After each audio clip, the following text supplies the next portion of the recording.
Hello there, guys, and welcome back to my channel for another Chelsea news special. I was going to say transfer news, but the main topic of today is, of course, not directly about transfers because Chelsea have purchased nearly or all 100% ownership stake of RC Strasbourg in Ligue 1 from France. Obviously, bit of a big move, to be honest. Fair play to the ownership, really. Obviously, we all knew that they were planning to, one second.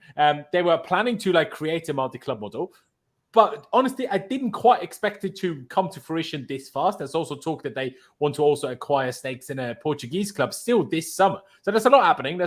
Obviously, some Strasbourg fans seem to be rather upset. We'll see whether any end up turning up in this stream or not. I doubt it, but we'll see. If so, that'd be great because we could get some thoughts involved. But in general, we'll discuss that. Obviously, we will discuss the Mason Mount news, some of which coming out last night, some of which coming out today as the day went on. A few things to discuss on that point. Aaron, I will start with you. Thank you for joining first and foremost. I guess we'll start with the multi-club situation in RC Strasbourg. Do you care much? No, that's the wrong question. Do you think this is a big benefit for us? But also, do you understand at all why Strasbourg fans, at least seemingly, aren't particularly happy?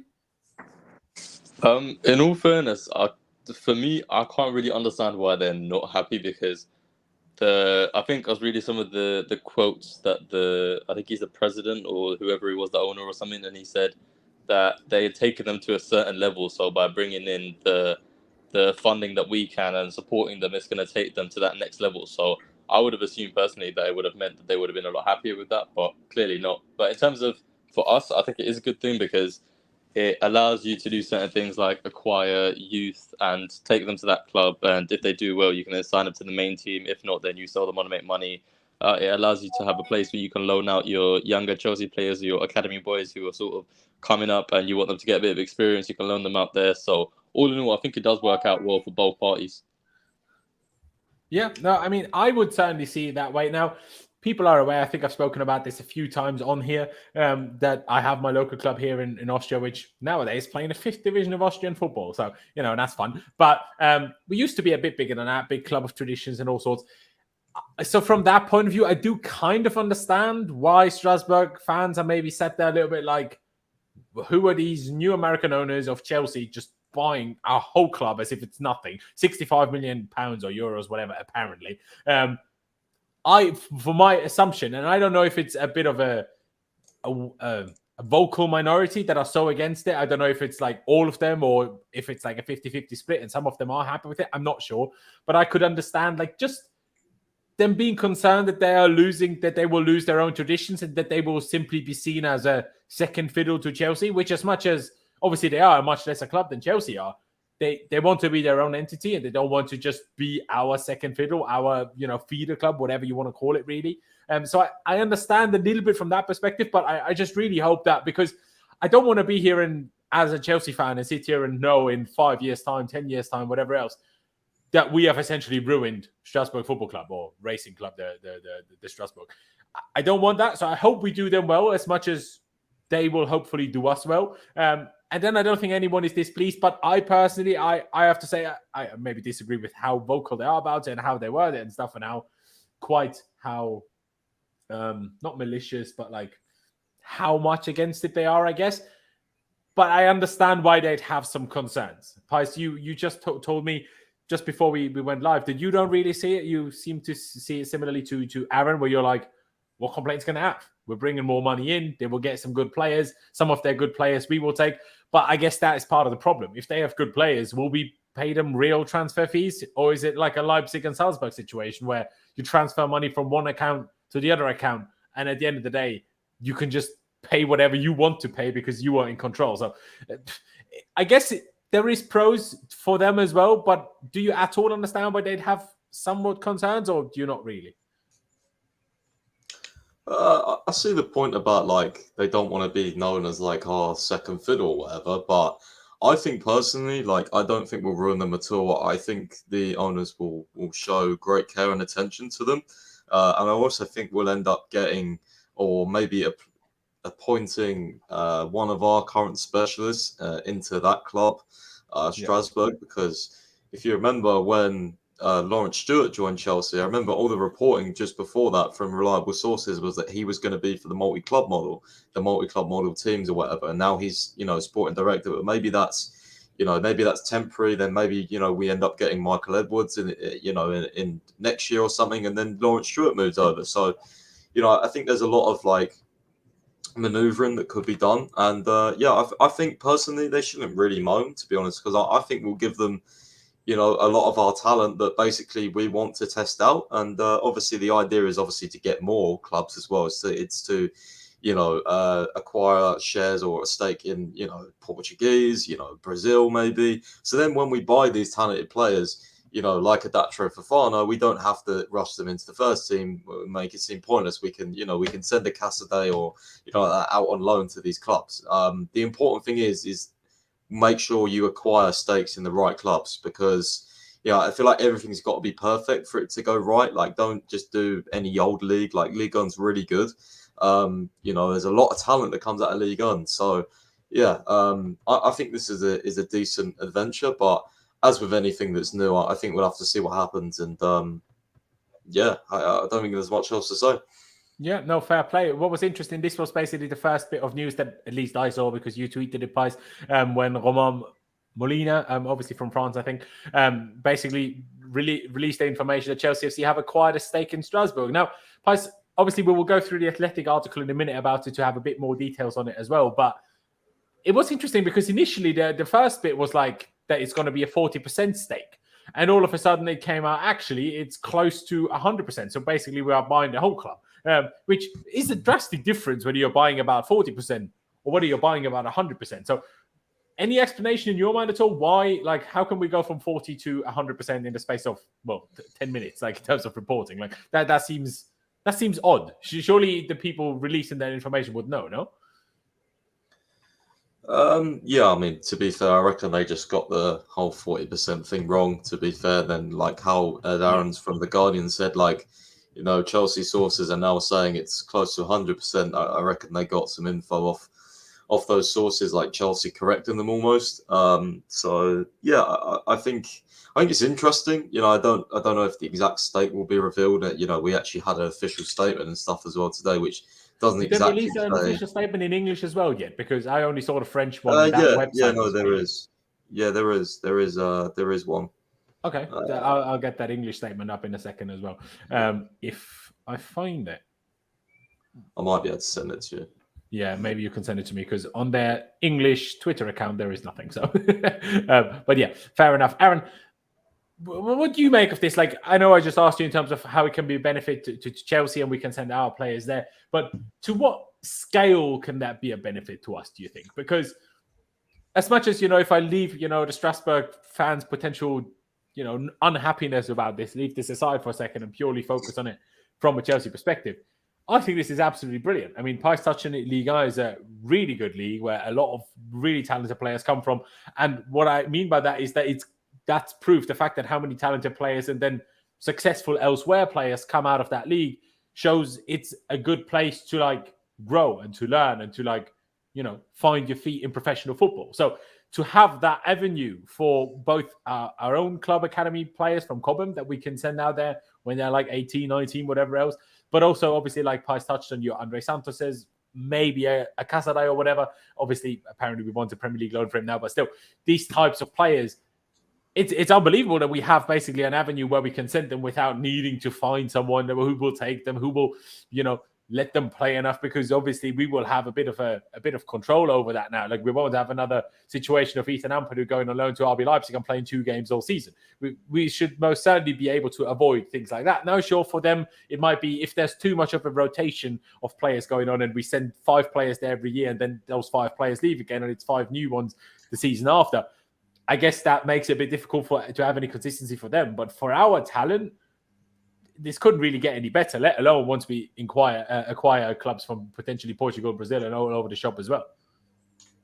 Yeah, I do think, if I'm being honest, I do think it can benefit us quite a lot, because when you look at sort of the City Group model and their dynamic that they have, they've got a lot of different clubs out there, and they're able to use all these different clubs to pick out loads of different talents, see how they get on, and then monitor their progress. So, for example, I think it's Girona that are in the City group model, and you look at some of their players, they've got Castellanos, who's a quality striker who scored the 4 goals against Madrid this season. They've got players like Sigankov, Alex Garcia, who was once linked to us as well.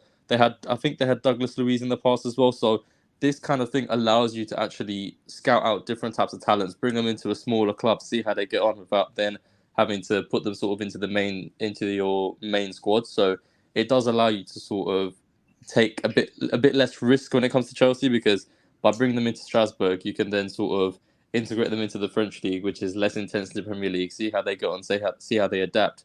Then from there, you can decide whether they're more suited to staying in the French league, whether they're good enough to come across to Chelsea, or whether it's a case of, okay, we signed you for X amount, we can sell them on and make some profit on them. So I think it does work out well. I do kind of get it when you were saying about Strasbourg fans thinking all of their better players who sort of come up and perform, it might then be a case of, okay, well, they're doing well, so Chelsea's just going to come in and nab them, and it leaves Strasbourg with nothing. So I do get that angle, but I do think for both parties, all in all, when you weigh up the pros and cons, I think there are a lot more pros to it.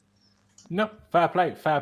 Pi says, thankfully sent me the statement by, where is it now? There it is. By Strasbourg. So let's just read through that before we get through the Athletic article, just to get all kind of size of all of this. Will I read through all of it? It's quite long. Well, not too bad. But essentially, it starts off with Blueco signs agreement to become the new shareholders of Racing Club de Strasbourg Alsace. Blueco, Pice, is that just the name? Obviously, Blueco company. Is that just the name we have basically given our multi-club situation, like City call it the City Group or whatever? I think this is actually what they named the group when they took over. I think this is what they're known as. Even when they took over Chelsea, okay. Yeah, I think so. Actually, never heard Blueco before. Weirdly, yeah, I think it is. I think it is because I remember Nick Candy named they all give themselves consortium names, right? Sheikh Jassim is trying to buy United's 9-2 or whatever foundation. To Jim Ratcliffe's, I don't know what his is, but yeah, I think ours is Blueco if I'm right. Yeah, I mean, clearly, because as the statement goes on, the shareholders of Racing Club de Strasbourg Alsace today announced an agreement with Blueco, the consortium which purchased Chelsea FC in May 2022. The agreement would mark a new chapter in racing's history as the ownership consortium commits to accelerate sustainable investment in the club's growth, including in the first teams and the academy, in continuity with the project implemented by Mark Keller, who would remain president of the club, supported by his current management team. This is an important day for racing, declared Mark Keller, president of the Strasbourg club. It's something my shareholder friends and I have been thinking about for the past 2 years. We've built a club that's healthy at every level and well managed. Although there was no financial urgency, we were aware that we had reached the ceiling of our model, and we wanted to continue driving racing forward and projecting it into a new dimension. We necessarily needed to be accompanied by a solid structure capable of supporting our development and our ambition. I am therefore delighted of the perspective to welcome a new strategic investor with whom we would accelerate the club's ambition to build the racing of tomorrow. I do find the racing as a name. There's a few places all over the world where clubs are called racing. Like there's Racing Club Santander. There's a few. There's some in Argentina. Not sure how do you pronounce racing in French?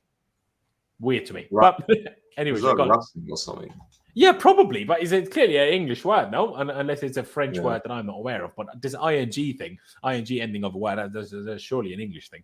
But anyway, the Blueco shareholders declared, it's an honor for us to be part of this historic club. We are committed to preserving the heritage of racing and are focused on working closely with Mark and his management team to continue the excellent work they have been doing. The strategic investment would further our presence in European football alongside our ownership of Chelsea. We believe it would create huge opportunities to share knowledge and expertise. I mean, obviously there's a bit more detail further down below, but I guess the main parts we've kind of discussed. Now, we can go down there below as the last quote. The arrival of the consortium should enable us to take this step forward, continued Mark Keller. It's a question of putting in place the conditions for a new ambition, moving forward with continuity, building on the foundations that have made us successful. I am proud, after 11 years of hard work with all those who have contributed to its success, to enable the club to further its ambition with responsibility. We're doing it for our fans, for our partners, for our town and our region. And at the same time, I can't really complain too much about it. We will get into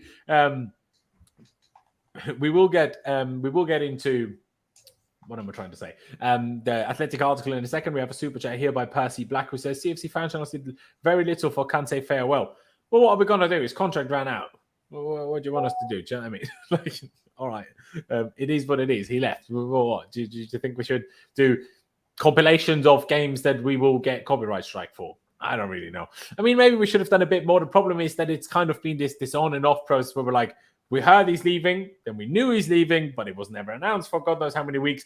That's one bad thing about this ownership. They do things in such strange ways that by the time we announce things, everyone knows about it already, and then the announcements aren't particularly great either, like the Nkunku one, for example. But yeah, Pice, much of a thought in a sense that their main guy, Mark Keller, obviously their president, I guess, is staying on. That is a sign that we are not, trying to tear up the whole place and do a whole new thing. That is a positive from our perspective, but I would say should also be a positive from their fans' perspective. No.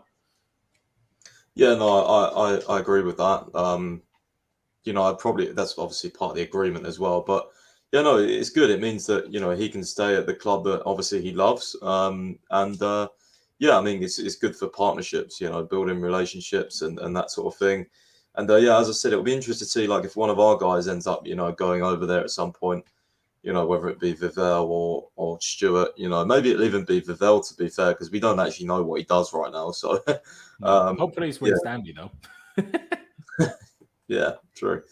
Well, that's its own topic. Aaron, I get to you in a second. Let me just read through this Athletic article. It's for once not a 3 million mile long article by the Athletic, so we'll get through it in a second. Chelsea owners reach agreement to purchase French side Strasbourg. Chelsea owners have reached an agreement to become the new shareholders of Ligue 1 side Strasbourg. Mark Keller, who has been president of Strasbourg since 2012, remained in his role and work alongside the new owners. He said the aim is to enable racing to be even more ambitious. Essentially, we spoke about that already, and competitive in a football world that has changed considerably, particularly with the massive arrival of foreign investors in many French clubs and the evolution of Ligue 1 from 20 to 18 clubs, which is actually interesting that they made that change, I think, into this season, or was it from last season? Whatever it was. Bluecoat added in a statement, "It is an honor for us to be part of this historic club." We ran through that already, essentially. The strategic investment, all right, we ran through that as well. The move marks the intent of Chelsea's owners in wanting to invest in other teams and build a multi-club model. In the year under the ownership of Clearlake Capital, Todd Boehly, Mark Walter, and Hans-Jörg Wyss, Chelsea had been exploring a multi-club model in which they would be one of a network of clubs similar to the Red Bull Group or City Football Group. As well as Strasbourg, Chelsea's ownership group has previously been linked with Bordeaux and Portuguese side Portimonense. I'm going to try to pronounce it. Speaking at the Salt New York conference in September 2022, Boehly claimed he would love to build out the footprint for Chelsea to possess a similar network of clubs as the City Football Group and Red Bull Group. We have talked about a multi-club model, and I would love to build out the footprint, the American entrepreneur said. I think there are different countries where there are advantages to having a club. Red Bull does a really good job. They've got Leipzig and they have Salzburg, both of which are playing in the Champions League. They figured out how to make that work. You have Man City, which has a big network of clubs. The challenge that Chelsea has right now is that when you have 18 to 20-year-old superstars, you can loan them out to other clubs, but you put their development in someone else's hands. Our goal is to make sure we can develop pathways for our Chelsea superstars to get onto the pitch while getting game time. For me, the way to do that is to get another club in a very competitive league, maybe somewhere in Europe. Strasbourg, a club located in the northeastern France, finished 15th in Ligue 1 during the 2022-2023 season. And yeah, multi-club ownership is set to grow rather than retract. Analysis by Dan Sheldon. But at the end of the day, I don't know how fair that is, what they're going to say. But let's read through it quickly. Across Europe's Big 5 leagues, 32.7% of sides are part of multi-club models. That's interesting, really. Linked to a total network of 91 other teams. In the UK, the spark which ignited this business model was the 2016 vote to leave the European Union. And the multi-club ownership is set to grow rather than retract. As the multi-club model continues to be replicated throughout football, it will become more difficult because there will be fewer teams left on the market. But despite this rapid growth, the strategy shows no signs of slowing down. Whether it is minority or majority shareholding is almost irrelevant. Having a stake in another team opens up avenues that are not available to single club owners. At the end of the day, Aaron, how do you see on this? Obviously, we read through, we heard the statements from Strasbourg side, Mark Keller, also from Blueco, from whoever essentially made that statement, I guess. But it's interesting, isn't it, how these multi-club models are becoming more and more of a thing. This 32.7% of clubs, that shocks me a little bit, I'll be honest. But the City Group do it, the Red Bull Group do it. It's an interesting one because with City, you don't really hear about it that much. Like, obviously, I think they not long ago acquired Palermo in Sicily. No, I think that they acquired at least a stake in that club not that long ago. But you don't really hear of City doing what we are talking about that we should do. Send Dacio Fofana there, send Lukaku there, and God knows whoever there, right? City don't really do that. Obviously, they had that with Lampard and New York City FC, but that was like the complete opposite of the spectrum, right? They had an old player who, had a bit of time to spare before the New York City FC club actually started. So he spent a season at Man City first. And they own Melbourne City FC. It's very different to owning a club in Liga. Now, like I say, they added Palermo to it now, but I don't even think Palermo are in Serie A at the moment. I think they might be in Serie B. I could be wrong.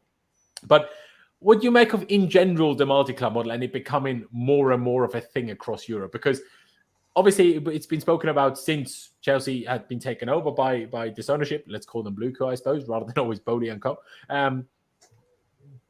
But obviously the main one, and I think the one we are more, not copying, but the more we are more trying to use as an inspiration is probably the Red Bull Group. And obviously the Red Bull Group do their thing very well at what they do, but they haven't really done it to a level of consistent success. Now, obviously, because they are placed in Germany and it's very difficult to dethrone Bayern Munich, it's not easy. And I know they've won a couple of German Cups now, but they've never been anywhere near close winning anything. So does that tell us there's limits to it, or does that just tell us we are going to do it on a different scale financially than Red Bull do it? Because as much as Red Bull have a lot of money, they're a huge, huge brand in every, they're everywhere. F1, football, ice hockey, all sorts of places, aren't they even in baseball or whatever? Like, they're everywhere, and obviously other sorts of extreme sports. But does Red Bull doing it the way they do, does that put a little bit of a question mark on it for you, how successful it can be? Or is it enough of a blueprint to say, well, if you do that same thing with more money, there's no way it can't be successful?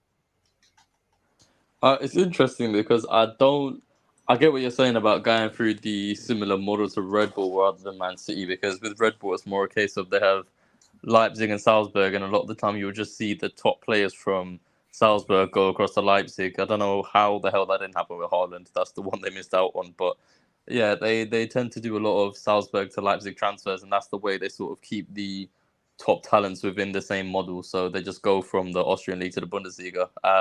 I get when you say that Leipzig haven't really won all that much. I think when you look at the competition they've got in terms of Bayern and Dortmund, you can kind of understand as to why they're not as successful as you'd hope a multi-club model would be. And with City, it's a case of they have all these different clubs, but they don't buy the younger talent at City and then loan them out. They sort of buy them from all these different clubs, and then it gives them that way to look at how they all perform and then see which one they want to sort of cherry pick out.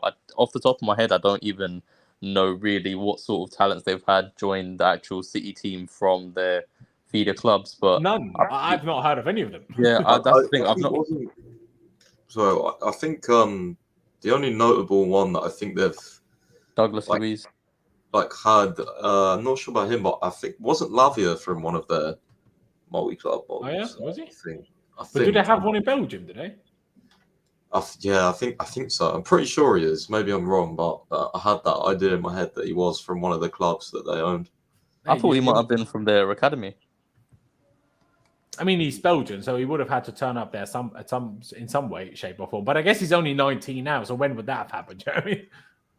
Yeah, but yeah, as I was saying, like I with the way we do it, I think we have to play it very smart, because doing a multi-club model is all well and good in the way that we want to do it, similar to the Red Bull one. But when you have the level of competition that we have in the Premier League compared to what Leipzig have in the Bundesliga, where it's just a couple of teams competing in the Premier League, you've got a whole host of teams there. You kind of have to really ace the multi-club model, and if you're gonna do it, you're gonna have to play it off where you probably sign your younger talents to these multi-club model places and then cherry pick them out and think you only take the best of the best. So that way you're not wasting your time bringing them to Chelsea, then loaning them out here, loaning them out there, and then figuring out whether you want to keep them, sell them, whatever. So I think it's going to be a lot easier to do that. But again, it depends on sort of the clubs that you acquire and what you're doing there, whether they're happy with the way that it's run. So for example, with Strasbourg, I think it's important that the president stays on, because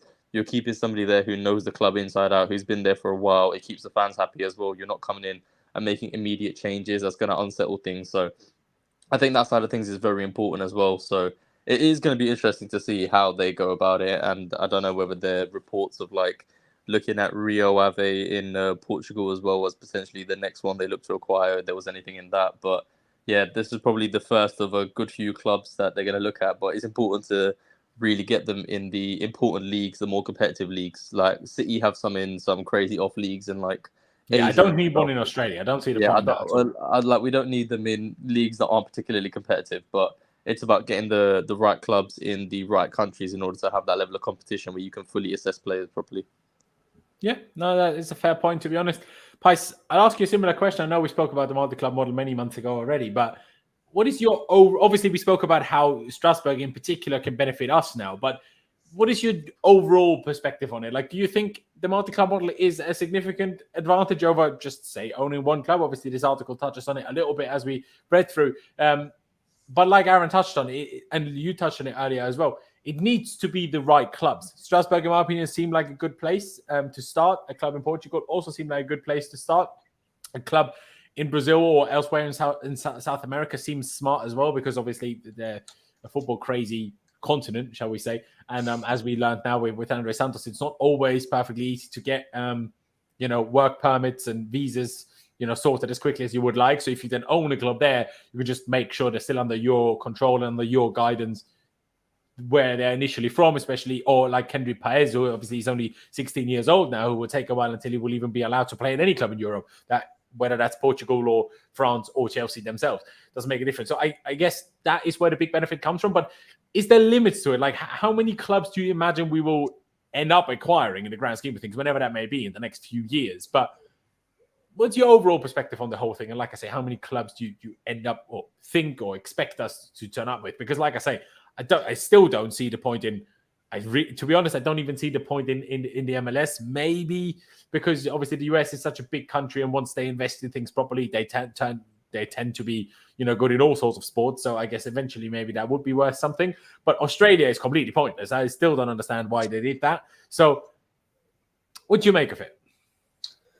I mean, there's a lot of different things you can say about the multi-club model. My prediction is that this will be a way for the ownership to earn more money, I guess, through transfer sales as well. I think what will happen is, we'll buy the likes of Datro Fofana, say we bought him for like 12 mil, right? I think the idea would be to send him, out on a year loan or a 2-year loan to one of these clubs, and then probably to sell him on for profit.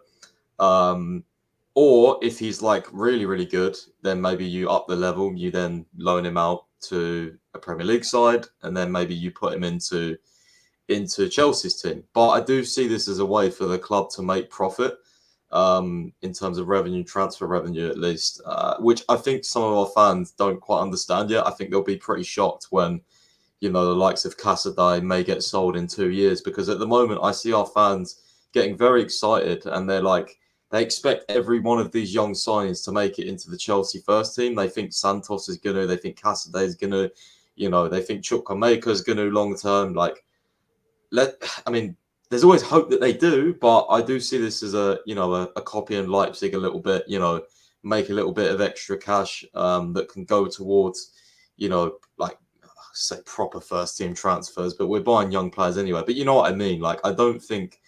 But isn't financially, right? Yeah. Like, obviously financial fair play applies to everyone. In terms of financial fair play, Chelsea and Strasbourg don't become one thing. So like, we can't just, like, we still have to let them do their own financials and us do our own financials. So I don't think we can just sell players from Strasbourg and then we bank the money. Or did you imagine, like, we have the players, we loan them to Strasbourg, and then we sell the players, I guess? Yeah, that's what I meant. Like, we buy Datro Fofana, right, from Norway. We send them out on loan to one of these one of these clubs, and then, like, say it took a 1-year loan and he scores like 15 goals or something. We then sell him for like 20 mil instead of 12 mil. There's 8 mil profit, stuff like that. But I think that could, like, a lot of fans will not like that. They'll be like, "Wow, why are we selling Fofana? He's just done really well on one of our clubs on loan." But that's kind of the whole model and what the owners want to do, as far as I understand anyway. So I think there'll be a shock for some, but Yeah, I mean, from what I understand, only like the very best will get into the Chelsea first team. Like I don't think it's a case of like, we buy like another striker, right? Say we buy another striker, like a Datro Fofana, or just use Datro Fofana example, right? If we send Datro Fofana out on loan to Strasbourg and he scores 10, 15 goals, I don't think that means he comes back in pre-season and is like not nailed on, but is pushing to start. I think that probably means either another loan or he gets sold. That's what I'd imagine the multi-club model to be like. I mean, to be fair, if he scores 15, 20 goals in Ligue 1, that is quite impressive, I will say. That is. Maybe if we're talking 15, 20 goals, maybe we should give him a chance then. Yeah, that's what I mean, though. Like, if these players do well, yeah, I don't see us being like, okay, yeah, we'll just use them in the first team, save us a bit of money. I see us then making money on them. So, yeah, it's possible. I don't know. Absolutely. No, you might have a fair point. I mean, as Pandit says here, City Group uses multi-club model to spread the City brand. They don't use it as a feeder club, which is fair enough. But Australia is such a small market in the grand scheme of things. Like, it's 25 million odd people. Do you know what I mean? Like, that's what you find in the south coast of England. They aren't doing a very good job at that, are they? No, exactly. Still, no one gives a shit about City. Well, like, I'm like, if I obviously, other than some crazy underdogs, I'm like, I hope Chelsea win the Premier League. If it's not Chelsea, I hope it's Man City, because then it's none of our actual rivals, because no one cares. I'm not sure if that will ever change with City once they get to 10, 15 Premier League titles and they start challenging like Liverpool and Man United in terms of that. But for now, at least, that's what it seems. I want to bring up another, what in my opinion is quite an interesting thing, which I think we should also then touch on, because Blueco's goal, supported by the Clearlake Fund, is to invest at the first team or academy level in a financially sound club with high growth potential. With these new means, Strasbourg hopes to stabilize between 4th and 8th place in Ligue 1, which would obviously mean, 4th in Ligue 1 also gets Champions League football. 5th, 6th play in the Europa League, 7th, I don't know if 8th as well, but they play Conference League, that they would be in European football. And there's always been talk about how this is apparently an issue, and how there can't be two clubs of the same ownership in the thing, like in European competitions, in the same competitions of UEFA. But then Leipzig and Salzburg have literally played each other. They've literally been in a Champions League group against each other, which I still don't really know how that's legal, for being perfectly honest. But apparently, and Pice, I asked you this earlier, and I was like, can you ask someone? And you asked Ben Jacobs, and he essentially told you, didn't he, that UEFA are basically relaxing those rules. I'm going to find it a bit odd that they're relaxing those rules, because I'm like, so what were the point of those rules in the first place then, if you are relaxing them now? So clearly you never cared about those rules. What? I don't understand. But I mean, for us, a positive, but still weird to me. But at the end of the day, I guess it makes sense why we are going ahead with it then, because if there was going to be an issue with if they managed to make it to Europe, and we obviously want to make it back into Europe, if they were limited by, okay, we need to make sure Strasbourg don't make it into Europe, otherwise there's going to be problems, I guess the whole thing would have never made sense, and you would be limited in how much you want to invest and what way you want to invest in. But I mean, if we can make that happen and make them a club that can stabilize between 4th and 8th in Ligue 1, that is a serious, like, I know how you said earlier, like, take another level in between of loans between them and Chelsea. But honestly, if you're between 4th and 8th in Ligue 1, I don't think you need another step to Chelsea. Like, it depends on age, obviously, to some extent. No, Percy, this is not a joke, but Ben Jacobs knows about rules and details and things like that. That's why he will know whether, something like this, are the rules a problem or are they not, type thing. But still, if they make it to 4th, between 4th and 8th in Ligue 1, like, I'm not sure how soon that could happen. Like I said, they finished 15th this past season, but that would be serious, like, that would be a serious, like, what's the word I'm looking for? Like, advantage for us to have. Like, imagine we just have a club where, first of all, we can pick players from if they just find someone good. It's because it's not always necessarily going to be Chelsea buy a player, send them to Strasbourg. Strasbourg will still buy their own players, have their own talent, obviously their own academy. If they have someone good, we just take them. Like, because if they're between 4th and 8th, they can't be that bad, can they? I think the whole 4th and 8th thing is probably a long-term target, to be fair. But yeah, I mean, I think they finished 15th. I wouldn't be that sure of it. It's not like Ligue 1 top 4. It's like, I mean, 8th is doable. Yeah, stable. I mean, it depends. Like, if we give them, like, a few of our players, then they might be able to. But I don't know, there's also like no guarantee that even, players we sign and we identify talent-wise are going to, do well in Ligue 1. Like, I mean, Rennes and Lille and Marseille, Monaco, Lyon, like they've got some big clubs there. So be interesting to see how sort of Strasbourg do over the next sort of 3 seasons. No, absolutely. I mean, just looking at the Ligue 1 table from this past season, Lyon finished second. Like Lyon had been in the second division a couple of years ago. Like it's in France, it's most certainly possible to do anything behind PSG. So like even Clermont Foot, they're not exactly a huge club. Obviously, Marseille, Lille, Monaco, Lyon, of course, they're huge clubs, and even Rennes to some extent. But if Lyon can make it, if Clermont Foot can at least make top 8, it's most certainly possible with Strasbourg if we put a little bit of money into them, in my books. I mean, Aaron, I'm not sure if you still saw that before you had to reboot quickly, but apparently the aim is to make Strasbourg stabilize anywhere between 4th and 8th, which could be up to Champions League football, could be European football. That would be a serious, investment and a serious...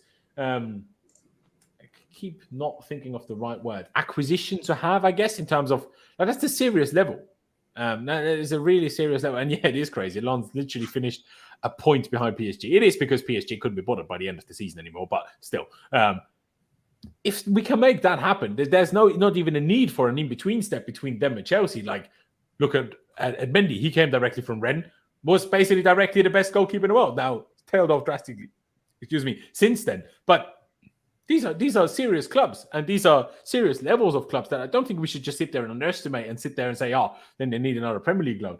Ligue 1 is not that bad. I think Ligue 1 gets a bad rep. I don't think Ligue 1 is 5th, maybe even 4th best league anymore. I think they might be the 3rd or 4th best league in Europe, in my opinion, because, I mean, Serie A obviously made a lot of ground in the European finals. They then lost them all. La Liga is complete opposite of what it once was. It's basically a retirement home nowadays. I think Ligue 1 gets a bad rep. I'm not sure how you see that one, Aaron. In all fairness, with Ligue 1, because of this season, like some of the shit that I was seeing, like I saw Lacazette was right up there with like the top goal scorers. It made me take it a little bit less seriously because that guy's scoring. And so, but you could say the same for Lukaku. Do you know what I mean? Yeah, but then you see like Balogun go from Arsenal, who barely played for them, and then he goes out there and scores like God knows how many goals. Like, it made me take it a little bit less seriously. I can't lie, but in terms of like the sort of potential that you have with taking them between 4th and 8th, I do think it's doable. When you, as you said, you look at Lyon, like they've not really been up there, but then you look at this season, some of their players have been absolutely ridiculous. Like their centre back duo have been absolutely insane, and like. If you're able to do that out in France, obviously the front runners are always going to be PSG with the money and the talent they have. But aside from that, anywhere underneath that, it's anyone's game really. So it is quite interesting to sort of think about the prospects of what could happen with Strasbourg when you put a bit of money in there, and especially when you're thinking about like the as you said, we acquired Mendy from there, but like getting Malo Gusto, Benoit Badiashile. Yeah, I mean Malo Gusto, he plays for Lyon. They finished 7th, and we're putting him straight in the first team. Do you know what I mean? Like the sort of talent that you can actually acquire from that league. When you have a multi-club model, when you have a second club there, it makes you pay more attention to that league, and so you're actually able to have an eye for these talents, and you see them a lot earlier than you would otherwise. So I think in that sense, it does help you out as well. So I feel like going into that multi-club model and potentially going into the further clubs that you acquire, going into more serious leagues like the La Liga or Bundesliga or somewhere like that, where you're able to see these talents like South America, that sort of thing. I think if you build it up properly and you get that model going with multiple clubs, I think it really can benefit us. Fair dues. I mean, Percy says here that Ligue 1 is 6th best as per UEFA coefficient. I thought they were 5th, but fair play. But part of the reason for that is obviously that clubs like Marseille, Lyon, even Monaco, since the big money has left from a few years ago, that they're not consistent. Like the UEFA coefficient is only so relevant because the quality of a league is way more than the clubs that qualify for Europe, right? Like there's clubs in the Premier League that don't even qualify for Europe that would beat pretty much every team outside of the top 2 or 3 in every other league, right? Like we are 12th. Do you know what I mean? But when I watch that Champions League final, I'm like, yeah, we could be Inter. Do you know what I mean? When Inter beat AC Milan, we battered these home and away in the group stages, and we are 12th. Do you know what I mean? Like that's the extent that we're talking about here. I think the UEFA coefficient is not necessarily the best. Like it maybe tells you how good the top teams are, and PSG are obviously the biggest bunch of bottle jobs literally ever, other than Spurs. But behind it, it's just there's never any consistency. So that's why they will never be good in like coefficient rankings, because there's always different clubs. And then like Lens, they won't do great in the Champions League next year. It's going to be their first time. They will be a little bit overwhelmed. You know, maybe they was scraping past the group stage, just maybe not. Do you know what I mean? But that inconsistency, but that doesn't mean that the league's average quality isn't pretty good, in my opinion, anyway. But yeah, it's still very interesting, and I'm excited for it. I do quickly want to say a little piece. Like, I know a lot of Chelsea fans were a little bit like, oh, why are they Boehly not welcome? I personally would like Chelsea as a club, but also us as fans. Let's not laugh at them. Let's not ridicule them. Let's not make enemies. Like, they're our sister club now, right? Like, let's unite, shall we? You know, I mean, we're calling Blue Co. We're called Blue Co. We signed another blue club. I'm not sure if we're going to sign blue-colored clubs everywhere. I quite like that, if I'm honest.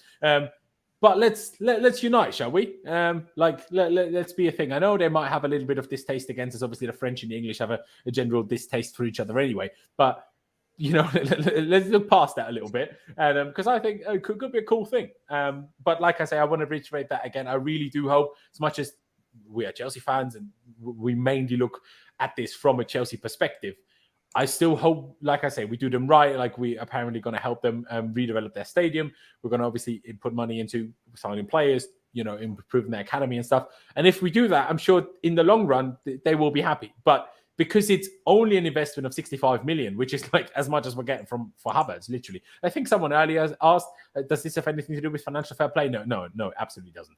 This is completely separate. It doesn't touch financial fair play in the slightest, this.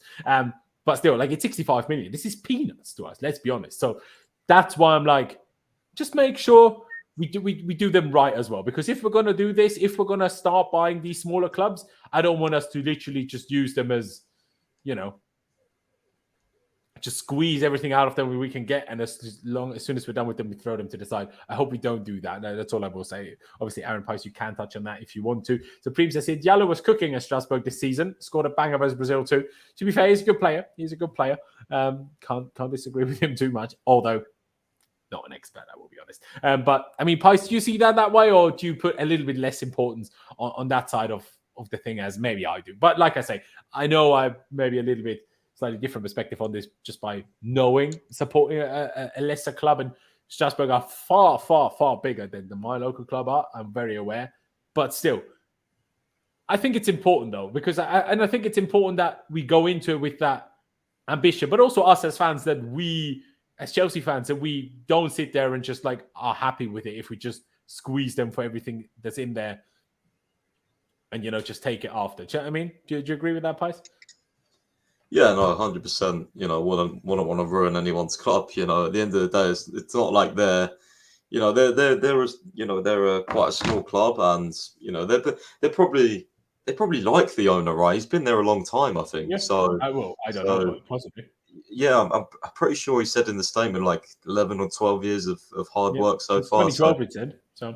Yeah, so he's been in charge a long time, and if I'm right, he was a former footballer, and I think he played for them. So I'd gather, you know, they really, really like that guy, and you know, probably love him. So to see, you know, Americans come in and sort of like, oh, it's our club now, you know, I can understand a little bit now more of, you know, why they'd be annoyed. But at the end of the day, I think we'll benefit them.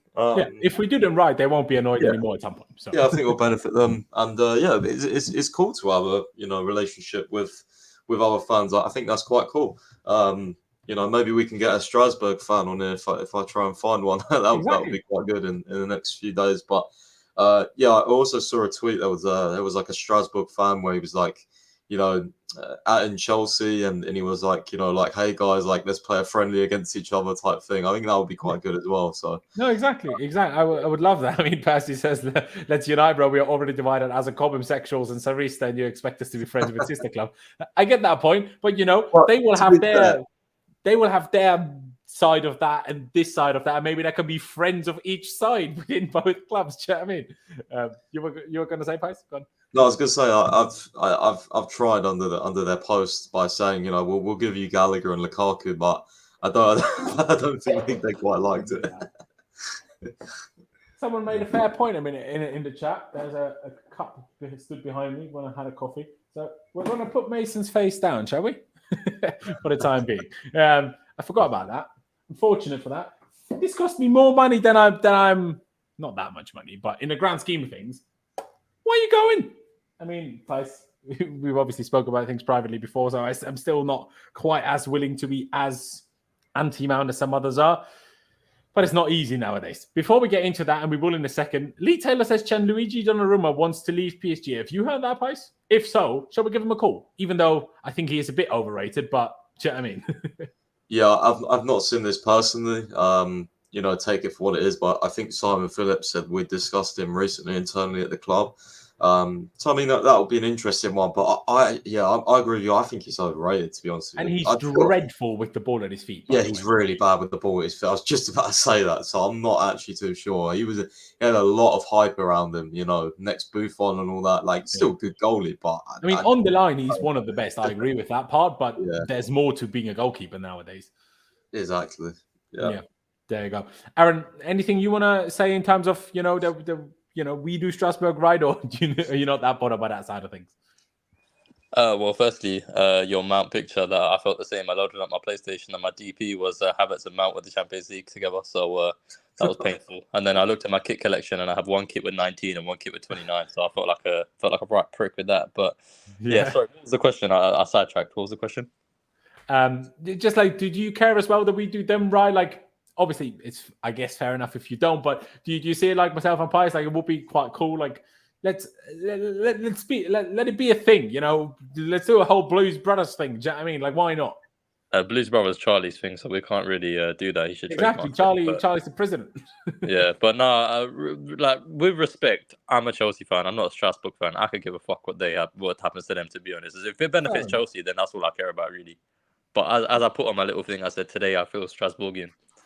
I'm in unison with my Strasbourg brothers. There you go. See, we put the Frank thing there instead, even though that's even worse. Yeah, I mean, yeah, but it says 211 goals, 648 appearances, 13 trophies, unforgettable memories. How about you just put them both down? Just put them both down. All right, calm down. No need. I mean, I do have a few more, but they're like Andre Schürrle and that. I mean, I need to get that'll do. Burnley. Yeah, true. I do need to get a few more up to date match day programs like Enzo and stuff. We need to get that sorted. Absolutely. Couple of quick things before we get into the Mason Mount bit, which I found quite interesting. Where is it? This part, because obviously certain individuals, Gary Neville and a few others, have obviously had a few things to say. But what the Telegraph has now revealed is that Chelsea's new owners have provided detailed information to the Premier League, who are satisfied there is no conflict of interest between PIF, obviously the whole Saudi thing, and the Chelsea ownership group. So, I mean, all we can say is, told you so. I mean, that was the most obvious thing in the world, but people are just trying to just theorize and what's the word? Conspiracy-orize? I don't know. Things into existence that just don't exist. Not everything that happens that you don't understand is illegal. Do you know what I mean? It's not that simple. But, I mean, Pice, what can you say to this? We knew this was the case, but it's good to see it, I guess, written down by someone. Yeah, I think we discussed it. Was it yesterday we streamed or the day before? It was yesterday. We discussed this. Like, it just made no sense for a number of reasons. That we would get ourselves into trouble, especially this early on in the the ownership reign. Good.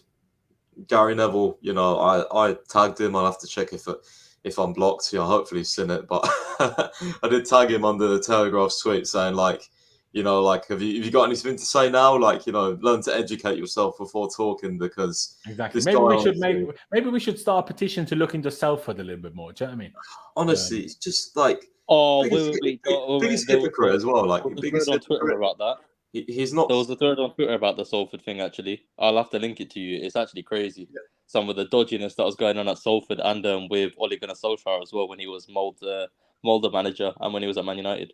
That's what I'm saying. And not only that, the biggest thing is he's not said anything about this Qatari ownership, that Man United are trying to get. Like, it's just a massive hypocrite. But you know what's happening to Manchester United if they get the Qatari stuff? They're basically turning to PSG what Strasbourg are to us, which is kind of hilarious. unless they're turning PSG to that for Man United, which would be also hilarious for PSG. So funny either way. But Aaron, obviously you weren't part of our conversation about this yesterday in terms of the whole, Koulibaly, Ziyech, Mendy, Kante as well, but obviously without a transfer fee, moving to Saudi Arabia. A lot of conspiracies were made up. A lot of people were conspiring. Thank you for RD and Aaron for helping me out with that one. But what's your thoughts on it? And are you also glad that at least there's some media out there who are backing us is maybe the wrong word, but just, telling the truth, I guess, rather than conspiring against us? I mean, we all know it's a lot of bullshit anyway, really. Like, everyone loves to write a narrative that suits them in order to make us look like shit, to be honest. So I'm glad at least that's all cleared up, because all you could see on Twitter for most of the day was people saying, oh, Chelsea are this, Chelsea are that, they need to be investigated, or Saudi's invested in Clearlake, and how can this run? And it's like if you take a step back and actually know what the fuck you're talking about, and you actually look at things, you'll realize that that's really not the case. But a lot of people love to jump to conclusions. So I think it's good at least that whole thing is, there's some people are drawing a line under it now, that the whole Clear thing has come back saying, yeah, there's actually no involvement. But it is still annoying, because when it's everyone else, it's okay. But when it's Chelsea, there's suddenly a big issue around it, which is one thing that I absolutely hate. Yeah, and I mean, Supreme says, I'm actually quite disappointed at the fees we're receiving for those sold to Saudi. To be honest, I don't even disagree with him. I think considering we're selling them to Saudi Arabia and they have literally all the money ever, I agree. 7 million for Ziyech. Like, I don't know if maybe because they saw these kind of conspiracies coming, they purposely didn't go too high with those numbers, so there couldn't be any, dodgy investigation going on. I don't know, but I mean, do you see a little bit like Supreme as well, Pice, that, like I say, it's Saudi Arabia. They have all the money in the world. I know they want to spend the money on player wages rather than transfer fees, but it's still we could have got a bit more. The Koulibaly one I'm okay with, but Mendy and Ziyech, I think, are quite little, I would say. Yeah, I think the Ziyech one, I mean, I don't see any reason why you can't get 20 mil for Ziyech, just based off his left foot, to be honest with you. But I guess age plays a factor in it as well. But again, they're paying 15 or 17 mil for Koulibaly. So for me, it is what it is. I want to clear out. I want these guys gone. So I'm not going to be too fussed on what we receive, to be quite honest with you. Yeah, no, that is also fair, obviously, from that perspective. Aaron, unfortunately, does need to leave us. Aaron, one last second. Anything you want to say on Mason Mount, call him a snake, whatever else you want to do? I'd just like to say that Mason Mount at age 18 was, in fact, better than Lewis Hall at age 18. just to put that one to bed. Fair dues. Aaron, thank you for your time. Appreciate it very much. Everybody, do follow him on Twitter. His link down in the description. But yeah, have a good rest of your day, mate, and we'll chat to you soon. Appreciate it, bro. Thank you, guys. Take care. Have a good one, Pice. And the last topic we're going to talk about is obviously the Manchester United Mason Mount to Manchester United bid. This came out last night. You posted it at 11:20. Breaking news from Fabrizio Romano at that time. Mason Mount's camp in the last few hours have told Chelsea again they are not signing a new deal. Chelsea have therefore dropped the price to 60 to 65 million from the initial asking price of the 70. Essentially, this kind of just confirmed what we spoke about yesterday already from what David Ornstein said in terms of complying with Mount's wishes, I guess. Pies, I know we can't say too much about this publicly, and I hate being that guy that says this, but where do you stand on this? Because it's really difficult for me to know even where I stand on it, because things I hear that we can't speak about publicly, but at the same time, we still see all of these things that are then public, whether it's from Fabrizio or David or David Ornstein, whatever else. It just irks me all the wrong ways. I know you don't rate Mount anyway, or not as much as maybe I do or whatever. But fact of the matter is still, the guy's been at the club since he's 8. He's won the Champions League with us, at least one fully deserved player of the year. I mean, how gassed was everyone when he scored those? I mean, in the end, we drew the game 2-2. But that first game with the Bridge and the Lampard, he scored, what was it, both goals or one goal? But still, it's not an ideal situation where, we shouldn't be in a situation where he wants to leave. Sure, if we decided you're not good enough, fair enough. But that's not necessarily the situation we're in, right? It's I mean, is it do you call him a snake? Do you call him Judas? Where do you sit on this whole thing? At this point, we have to accept he will probably go. I know both of you and me yesterday said, we wouldn't be totally shocked if he ended up staying this summer because United don't pay enough and whatever. And then maybe he plays under Poch next season and ends up staying. But it's looking less and less likely, isn't it? Especially while Mason Mount's dad is his agent. If he gets himself a proper agent, things could change again. But for the time being, It doesn't look like it, does it? Yeah, honestly, I can't believe still that this is actually happening, that he could actually leave us. It just doesn't. It's just crazy, honestly. Like, honestly, I never thought, but I thought Reece James and Mount would be like the two staples of Chelsea for like 6, 7, 8, not however many years, like being the Lampard and the Terry. Like, I thought those were those guys, honestly. I don't know what to say, to be honest, because, like Mount's side obviously will argue that, perhaps Chelsea haven't treated them right, or, with lowballed offers or whatever, whatever they could throw at us. But then Chelsea's side, have said, even through like club outlets like The Athletic, like I'm pretty sure Simon Johnson, who's, Liam Toomey, these guys are obviously the Chelsea specific Athletic reporters. They, they're club briefed, and they've said, I think they've said he rejected 2 offers. So I don't know. I think a lot will come out when he goes. But again, what do you actually believe? Do you believe like the club outlets like The Athletic, which is maybe going to be more club biased? Do you believe Fabrizio Romano, who's obviously the biggest journalist in the world, but, who knows where he gets his Chelsea specific sources from, right? David Ornstein, obviously very, very reliable. But again, Athletic, like who do you actually believe? Like, do you believe Tom Roddy, who's very well connected? Do you believe Alex Goldberg? Yeah, do you honestly though? Do you believe Alex Goldberg, who's very, very well connected to Mason Mount's family? So it's like, I don't know. Like, this is just a case of like each side will have a different view. Like, if you asked Mount personally, he might say something completely different. He probably would say something completely different to what we hear online. So I don't think there's a right or wrong answer. People can call him a snake if you want. I'm just personally staying away from all of it. I'm personally, I'm not gonna go one way or another. If he leaves, he leaves. I won't like it, but it's stuff like this where they say like, okay, supposedly if they're saying like we're not signing a new deal, well then, like, I get that perhaps negotiations haven't been good so far, but if you've just like, okay, no, we're not signing one now, Man United's decided, like, I'm not sure if I specifically like that, because especially if Pochettino, the reports Pochettino won't believe to be pushing for Mason Mount, like, surely Mason Mount's camp will just be like, okay, don't really like the new ownership, but at the end of the day, Pochettino's manager, maybe we can try things again. Like, I don't know, man. Like, It's just, is it seriously like that far over that they have to say, it's done? Like, I mean, I don't know. Yeah, exactly. Like Joe said it here.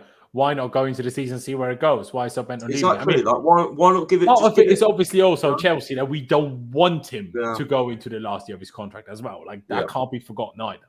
And that's risky. That's very risky. But at the end of the day, like, if Mount, I don't know, because I want to say, like, if Mount truly loves Chelsea, he'll find a way to stay. But like, can you? I don't know if you can say that in this day and age. Like, I don't know. I mean, Gallagher seems it, but it's easy for Gallagher when he doesn't have the option of going to Man United. It is money. It's money nowadays. Like, I mean, there's been a lot of different reports on what Mount may or may not be earning at Man United. There's been talk about 200k. There's been talk about 250k. There's been talk about more. And what I know Lewis tweeted it out, but it really irks me when like there's a male sport like article, I'm like, we know they're not the most reliable, otherwise Pies will tweet about it type thing. And then they're like, oh, but he rejected 200k from Chelsea. Yeah, but he rejected 200k on a 1-year offer. That's not the same as Man United offering him 200k a week on a fight. That's not the same thing.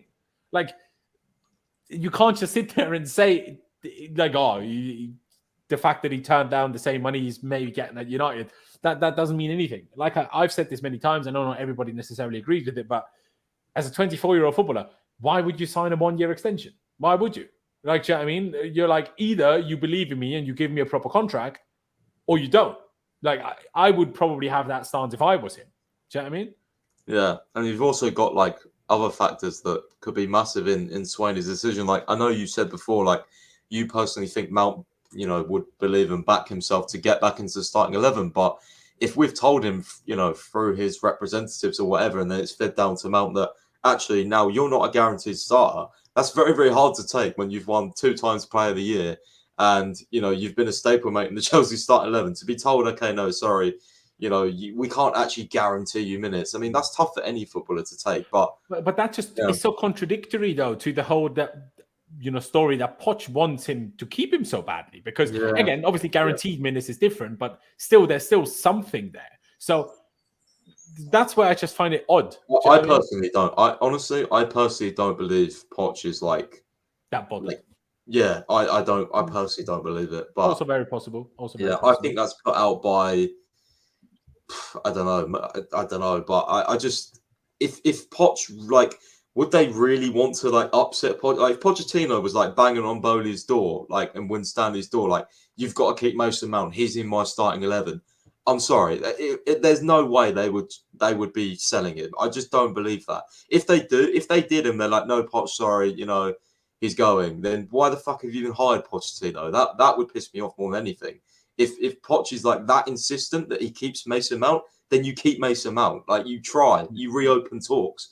But then again, maybe we have, and that tweet before said, we're not signing a new deal now. Sorry, from Mount's camp. So you could honestly, it could be anything. That's what just annoys me. Even if you have a bit more of background, inside info, that will never tell you the full truth, because you will only ever hear either you will hear the club side of the story, or you will hear Mount's side of the story. Maybe you will even hear it through Man United things, right? And the truth is probably somewhere in the middle of all of it. And there's probably very few people that know the full truth. And what even is a full truth in this context, right? Because truth is to some extent a subjective thing. So it's Mount will have his truth, the club will have their truth, and the reality is somewhere in between. But they will still believe what I'm saying is the truth, right? So yeah, it's just a difficult one. I mean, this you posted as we were streaming already. From Fabrizio, he says sources feel that the potential Mount deal has to be completed by the end of next week. 60 to 65 million pounds will be enough to convince Chelsea. With that being said, is there still something in you that thinks it might not end up getting done? Like I say, the whole thing that puts me off, and also why I question why United for Mount? But they're in the middle of a takeover. How do you know the next owners of United will not just be like the Chelsea ones, which you apparently don't like, or even worse? How do you surely United in the middle of a takeover is not where anyone would choose to go, in my logic. I'm not saying that the new owners are going to be bad, but you would wait for the takeover to be done, not move while it's happening. You'd think so, but I think they've just thrown in the most pound signs, honestly. No, that's Maybe. what I think. No, absolutely. He's obviously, Man United also have got a lot of England players that he's probably friends with already, like Mount, Rashford, Luke Shaw, all these players, Maguire, whatever, so there's that as well. But yeah, this actually information from Fabrizio ties into the whole we have to sell a homegrown player or whatever by the end of June, because next week is the end of June, right? So okay, yeah, interesting. Yeah. So you think it's more from our side rather than from their side? Yeah. I think it's from our side. I think we'll accept the third bid. Honestly, because there was obviously talks that Man United won't make unlimited bids. They don't want the whole saga and everything. I initially, when I read it, I thought it was more of from their side, but you make a fair point. It could be from ours as well. Yeah, I think it will get done middle or late to next week. I think. Yeah. Fair dues. I mean, one last thing that I'll bring up on this topic is also, I think it was from yesterday. When was it? No, it was from today. Manchester United think the second offer, which we spoke about yesterday, the 45 plus 5 million, was fair. However, Chelsea know that Manchester United have a history of caving in, which, first of all, at least that's a stance that I'm fairly happy with. But at the same time, again, obviously, if we need it for our own financials, fair enough, I suppose, to some extent. But we touched on this yesterday as well, didn't we? Why wouldn't you wait for their takeover to be completed? Because maybe they'll have, especially if they might have Qatari owners, they will have all the money in the world. They will maybe give us 90 million. Do you know what I mean? No, I found this interesting because, I don't think Chelsea are in the position of power here. You've got. Well, it depends on how desperate we are to sell him, I guess, but we don't know that. Yeah, but I mean, based on the fact, if he's not going to sign a new deal and there's only one other club really bidding for him, we're pretty desperate. I'd say. I don't think we're in the position of power. I mean, if I'm Man United, I'm just leaving that latest offer on the table until until the end of next week, because. Then we might have to accept it. We'd be backed into a corner. It's oh shit, we either sell him or, we don't. You know, Man United. It's not like things with Havertz deal is like obviously at the time we thought Real Madrid was the only realistic club because we was like, yeah, Real Madrid going in for him. Yeah. But then there was those stories about like Chelsea still think another club will come in, and I was like, okay, there could be something here. And then what happened? Arsenal came in. Similar actually how the Rice deal. There's been a lot of West Ham like reports and sources saying, you know, like West Ham felt another club will come in, and now Man City are coming in. Whereas with the Mount thing, it's like, you know, Liverpool have signed McAllister. I mean, if Bernardo leaves, could at some point City turn up for this as well? I mean, that would I wouldn't. Yeah, I don't know. Imagine City want him as well. Would at some point Chelsea fans start to question it? I mean, Chelsea fans also tried to tell me for 3 years Declan Rice is dreadful. Not all of them, but some of them. And now Arsenal, who are really good, want him. Man City. I mean, what else can you say about Man City? Fucking treble winners. They want him. It's clearly not that dreadful, is he? It'll be interesting. I think though Man United are the only like proper serious club right now. I do agree. All right. At the end of the day, all we can really do is wait and see what happens with that. Two more small things that I want to touch on. I want to finish it with some quotes by Noni Madueke, who I do love. But according to Nathan Gissing, shout out to Nathan. I hope to have him back on a stream at some point during the summer during the transfer window, but we'll see whether we can make that happen. But apparently AC Milan are interested in Pulisic. Pulisic could leave on loan as Chelsea are struggling to find a permanent the teams for a permanent deal. Isn't that shocking information? Because to me, it bloody is. We can, other than seemingly Lukaku at the moment, we're managing to get everyone rid on a permanent deal. But bloody Pulisic, what's happening? Yeah, I read this when he said this. I read it as like we've got teams, but who want him, but they aren't willing to meet. Yeah, they can't afford his wages, or like they're not willing to meet our demands. So, like I know we're not demanding that much. We sold Ziyech for 7 mil. So yeah, I mean, even we was. I swear, like it was reported, like we were. Yeah, the Athletics said we was happy to let him go for 20 mil. That's a bargain, man. I don't care. Like that's a fucking bargain for Pulisic. So imagine no diss on Madueke at all, but in terms of what at the point of their careers, to get Pulisic for cheaper than Madueke is crazy. Yeah, no, it definitely is. You know, I know Pulisic has got injury problems, but he's still not really for a long time either. We must say, like in terms of muscle injuries, things. No, yeah, I think that's a still. Honestly, I'm surprised Premier League clubs aren't going for him for a depth option. Yeah, honestly, like I mean, obviously Newcastle would, but they have Saint Maximin, which is, I guess, the issue. If someone bigger tried to sign Saint Maximin, I think Newcastle will be all over Pulisic. But I think so as well. Honestly, on loan, as long as we get an obligation, then fine. Yeah, but you know. I mean, to be honest, just me, because I'm in a position, I don't want us to only have 3 wingers. We haven't really been linked to any wingers. Now, that doesn't mean anything. July and August are long, and we could still sign some lesser winger or whatever. But only having Mudryk, Sterling, and Madueke, I wouldn't hate it if someone stayed. And, you know, I mean, Hudson-Odoi, first of all, God knows where he's going to go. As offers from Saudi Arabia, had a dreadful loan at Leverkusen. I'd probably pick Pulisic over Hudson-Odoi if I had to pick between the two. So if he had to stick around as the backup, I wouldn't cry about it necessarily, but I mean, he's been here for how many years now, and he's never really got the chance. And it's always been like his stands are like play him more, and then you play him, and then he like works a little bit, and then he's unlucky with injuries, or he loses his spot again for who knows what reasons. It's weird, but he's always been the nearly player for us, hasn't he? Like like when he comes off the bench, sometimes I'm like, holy shit, like you're actually amazing. Like why don't you start? And then when he starts, I'm like, so. Yeah, it's always been difficult with him, but I would honestly, I wouldn't mind keeping him at all. I still think he's a good player. Honestly, he can play on either wing. You know, he's good at dribbler. You know, he's quick. He's got a goal in him as well, both-footed. Yeah, it's not a bad play. Obviously, I understand totally from his perspective. If I was him, I'd absolutely want to leave. But you know, if he's not willing to lower his wage demands, if that's the hold-up, then clearly he's not wanting that badly. Otherwise, he would be willing to lower his wage demands, right? That is at least exactly. But the last thing I want to touch on is, like I say, a couple of quotes from Noni Madueke, because shout out to him.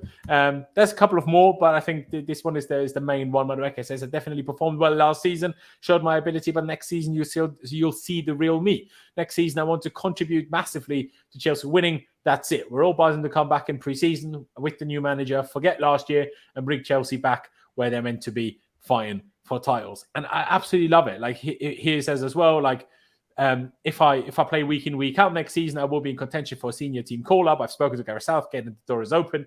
Being a Chelsea legend, playing for England and scoring goals comes with it, but I just want to be seen as a player that inspired. I want people to look back on my career and think, wow, Noni was unbelievable. I want them to be in awe. I mean, large statements, but I like it. And here he says as well, on Pochettino, if he can make me better, I'll be a very good player, and that's exciting. I will never compromise the way I play. My game is already risky as it is. It's about becoming as effective as I am skillful. And honestly, Noni Madueke, there's a lot of players that do interviews, and I'm like, oh, well, not much from that, or why did you say that, or this or that. Noni Madueke, I've not seen the guy say a word where I'm like, didn't hit the nail on the head there. The guy knows how to say the right thing. Personality, hasn't he? It's such a breath of fresh air, honestly. Like, I love his mentality. Like, some people might say he's a bit cocky, but I like this, honestly. Like, I really like how he has aspirations, and you know, like, he just hits all the right nails on the head. Like, he knows. It's like, this is so, like, if you played that last quote, the first quote, where it's like, you know, bringing Chelsea back to where they want to be. For that's something like, if Reece James said that, people would be like gassed. Like, Madueke come from Spurs Academy, by the way. Like, this is proper Chelsea, bro. This is proper Chelsea. Exactly. To be fair, he did always say he didn't really have a team as such growing up, although he might only say that because he's at Chelsea now. Could also be. Yeah, when I read these quotes, I was like, honestly, like, I want to see more of this. Bro, you're my guy. I love it. And yes, I'm easily sold by a couple of quotes, but wait, I haven't seen fucking Ziyech, Pulisic, these lot say quotes like this, have I? Do you know what I mean? No, they're too media trained. The thing is about Madueke is he has a personality. Yeah, exactly. He's like, media trained. Nah, mate, that ain't for me. You know what? Do you know what I really like as well about him is he knows his own weaknesses. Like, he's not scared of saying them. Like how he says, like, you know, he said to be as effective as I am skillful. Yeah, exactly. I think after the Bournemouth game, you know, when he played really well, but he like missed a few chances or whatever. Yeah. He said after that game, like, oh, I need to improve on my own product. Like, when do you ever hear any person say that publicly, any player anymore? To be fair, Austria, we just beat Sweden. The guy that scored 2 goals was stood there in the interview after. Oh, I wasn't really happy. I know I scored 2 goals, but otherwise it was dreadful. I was like, fair play. Yeah, I mean, I want to see this more because it's just so refreshing. Like, there's too many robots. Like, hopefully Chelsea keep letting him be like this because it's refreshing to read, honestly. This is the sort of stuff that fans want to hear and want to read. Yeah, exactly. And that's Caicedo, Jackson, and who's the third one, Pies? Who do you reckon? Probably the Valencia guy, I'd say. Mamardashvili, the goalie. Yeah, the goalie. I've now read his name a few times, so I remember how to say it because I felt like an absolute moron the other week when I was like, what's it called? I'm like, Kepa, I don't know how I like it, but I can't say Mamardashvili. It's not even that difficult. I'll get there at some point. Yeah, no, fair play. But you know, but I'm the guy that speaks the multiple languages. You're English. You're let off. Bro, that'd be hilarious. Trying to like some of our like, you know, fans. Like, I don't want to be stereotypical, but like, you know, like the older English, like trying to see his name and pronounce that at stadium. That'd be quite funny. You know, it's like when Kepa joined, everyone just. Bro, I guarantee if we signed Mamardashvili, we would just call him Vili. Yeah, probably. I forget what his first name is, but purely because of the whole Caballero thing, we've got a big way in our go. Do you know what I mean? Like, we just do that again. Azpilicueta as well. Azpilicueta, you know, everyone calls him Dave at the ground, you know, so. Do they still actually do that? Because Aspie is like difficult, is it? No, they do. They do still call him Dave. It's crazy. Yeah. It's crazy. Yeah, it does, you know. Get some cultures in you people. But anyway, do you know what I mean? I think it's about it. There's not really any more crazy news. The Strasbourg thing obviously is huge news. As much as it maybe doesn't directly, immediately affect Chelsea. I just hope one last question, Pies, actually. Thought of it. Other than Dacio Fofana, who from the current squad would you send to Strasbourg for the upcoming season? I'd say Santos because I think Ligon's quite physical and I think that would suit him well. Yeah. I'm unsure about Casadei, honestly. I don't really know. Like, well, apparently they want a Prem loan, right? So I guess. Yeah, I think. Yeah, I mean, if they want him in a Prem loan, they must be very impressed by him. To be fair, I mean, why not? He won the under 20s World Cup, Golden Boot, and Player of the Tournament. Yeah. And Golden Boot from midfield ain't easy as well. Mate, this guy's like he's some sort of crazy guy. His heading ability is mad. Like, he's the next Ballack, bro. Yeah, literally. Italian Ballack and Lampard put into one. What about Lewis Hall?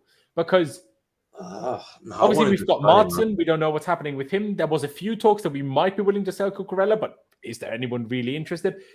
Because if Chile and Cucurella stay, as much as I would prefer Hall to play over Cucurella, we need to be realistic. Cucurella is on relatively high wages. We're signing for 60 million. Poch is not just going to sit there and put Cucurella on the stands all season. That's not going to happen. So if Cucurella stays, and obviously Chile's staying, then for Lewis Hall's development, it would be better to be elsewhere. That doesn't mean we need to get rid of him permanently. He can still come back once he's then properly, consistently better than, say, Cucurella or Chilwell or both. But would Strasbourg be a shout for him? I think maybe to get him a bit more, he seems very English. And this, I don't mean this in a bad way, but like, I don't know, a bit of experience abroad can do players a bit of good. So maybe Lewis Hall, or would you be against that one? I'd be against it because I think he's definitely Premier League level. I'd love a Premier League loan. Somewhere like, I think Crystal Palace would be quite good. Somewhere like that. That would be an interesting one. Or then obviously we can't control where he plays. If he goes to Strasbourg, we can. No, yeah. I don't know. Tricky. Difficult. He's also got to define his position as well, because I think he's been really good at left back, but obviously Felix Johnson, who loves the youth and stuff, knows a lot more than me on these players. He said, like, guys, here's your Kovacic replacement, and posted a load of clips in him in midfield just dribbling past everyone. So, I mean, I don't know. We've only seen him once against Liverpool at Anfield, and you can't judge him off one game. So no. He needs to define his position as well. Well, Chelsea need to, really. They need to say, right, they need to have a chat with him, Pochettino, whoever, in pre-season. Absolutely. All right, mate. Ladies and gentlemen, I think it's about time we wrap this one up. If you haven't already, please be sure to subscribe. That'd be massively appreciated. Hit that like button down below. Doesn't cost you any money nor any time, but it really helps me spread these streams out to more people. Let's get to 100 likes before we round this one out. Please do, of course, check out Pisa's website, londonsfirst.com, as well as his Twitter for all your latest Chelsea news. And like I say, be subscribed, hit that notification bell button so you don't miss any of our future streams. But yeah, thank you guys for watching. Up to Chelsea, upwards and onwards, and we'll see you next time.